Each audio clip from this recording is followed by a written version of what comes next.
Item ಯಾವುದೇ ಇರಲಿ try ಮಾಡಿ ಆಚಿ ಚಿಕನ್ ಮಸಾಲಾ. ರಾಜ್ಯ ಸರ್ಕಾರ 1000 ದಿನ ಪೂರೈಸಿರೋ ಹಿನ್ನೆಲೆಯಲ್ಲಿ ಭೂ ಗ್ಯಾರಂಟಿ ಸಮರ್ಪಣಾ ಸಮಾವೇಶವನ್ನ ಹಾವೇರಿಯಲ್ಲಿ ದೊಡ್ಡ ಮಟ್ಟಕ್ಕೆ ಅಂತ ಹಮ್ಮಿಕೊಂಡಿದ್ದಾರೆ. ಈ ಕಾರ್ಯಕ್ರಮಕ್ಕೆ ಸಂಪುಟ ಸಚಿವರು ಸೇರಿದಂತೆ ಸಿಎಂ ಹಾಗೂ ಡಿಸಿಎಂ ಆಗಮಿಸ್ತಾ ಇದ್ದಾರೆ.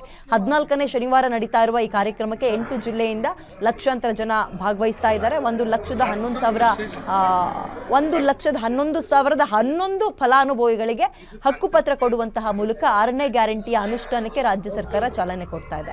ಈ ಐತಿಹಾಸಿಕ ಕಾರ್ಯಕ್ರಮಕ್ಕೆ ನಾಡಿನಾದ್ಯಂತ ಹಾಗೂ ಸಮಸ್ತ ಕಾಂಗ್ರೆಸ್ ಕಾರ್ಯಕರ್ತರು ಬರಬೇಕು, ಯಶಸ್ವಿಗೊಳಿಸಬೇಕು ಅಂತ ಹಾವೇರಿ ಉಸ್ತುವಾರಿ ಸಚಿವ ಶಿವಾನಂದ ಪಾಟೀಲ್ ಮನವಿ ಮಾಡಿಕೊಂಡಿದ್ದಾರೆ.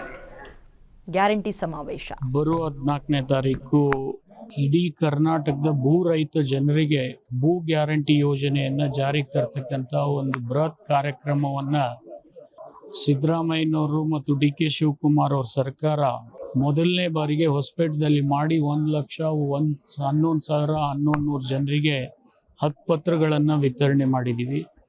ಅನೇಕ ಗ್ರಾಮಗಳನ್ನು ಕಂದಾಯ ಗ್ರಾಮಗಳನ್ನಾಗಿ ಪರಿವರ್ತನೆ ಮಾಡಿ ಅವರಿಗೆ ಏನು ಸಹಾಯ ಆಗಬೇಕು ಆ ಸಹಾಯ ಕೂಡ ನಾವು ಮಾಡಿದ್ದೀವಿ. ಅದ್ರ ಜೊತೆಗೆ ಪೋಡಿ ವಿಚಾರ ಇರ್ಬೋದು, ದರಖಾಸ್ತು ವಿಚಾರ ಇರ್ಬೋದು, ಎಲ್ಲ ವಿಚಾರಗಳನ್ನು ಮನಗೊಂಡು ಒಂದು ಕಾರ್ಯಕ್ರಮ ಹೊಸಪೇಟೆದಲ್ಲಿ ಮಾಡಿದ್ವಿ.